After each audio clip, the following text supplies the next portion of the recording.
एक बार व्यक्ति ने कहा, महाराज जी आप कार्यक्रम में हाथियों को क्यों बुलाते हो? मैं तो बहुत चिंतक हूं। मैं तो कहता हूं कि जैनियों को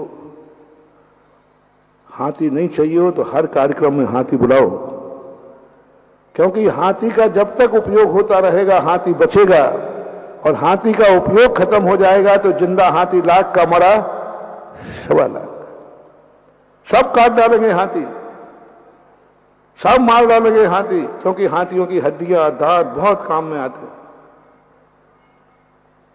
सब हाथी कट जाएंगे। मात्र एक कारण था हाथियों का कि हाथियों की सवारी करो, हाथियों को धार्मिक कार्यक्रम में बुलाओ। जो हाथियों को धार्मिक कार्यों में नहीं बुलाते हैं और फिर भी जुलूस निकालते हैं तो हाथी के हत्यारों के अंतर्गत उनकी गणना आएगी, क्योंकि कोई रखेगा नहीं, क्योंकि हाथी शौक से तो रखा नहीं जाता, खर्चा उसका बहुत। ये ऋषभदेव का सोच था कि हाथी को जिंदा रखना है,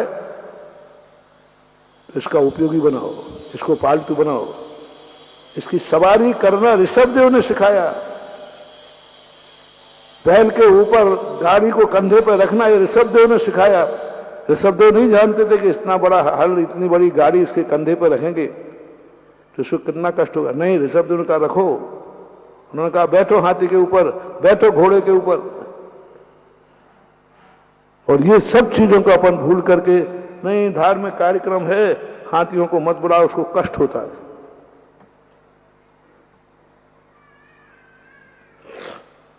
कष्ट होता है। ये है हाथियों के हत्यारे। हाथी मरेगा पक्का है, कहीं मिलेगा ही नहीं। हाथी को जीवित रखना है तो हाथी का उपयोग करते रहो, और धार्मिक कार्यक्रम में इतने हाथी बुलाओ, इतने हाथी बुलाओ कि कोई हाथी को काटने का भाव ही नहीं रखेगा, हर व्यक्ति जिंदा रखेगा, क्योंकि उसको कमाई का साधन है, कमाई का साधन है।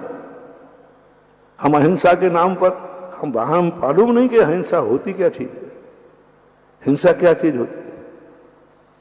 परिवर्तन को करते हो तो फिर परिवर्तन सब जगह होता है। धर्म में भी परिवर्तन होगा, कर्म में परिवर्तन है तो परिवर्तन धर्म में भी होगा। आपके पास जैसे मैं कह रहा था मकान था, बाप दादों का था, लेकिन आपने उसको कोई मर्यादा नहीं की, पुरुषों का ध्यान नहीं रखा कि पुरुषों का है।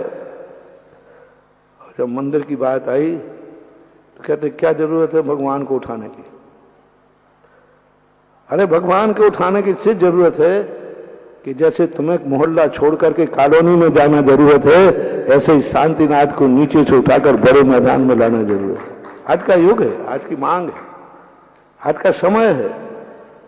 पहले ये मंदिर था, अब बन रहा है तीर्थ।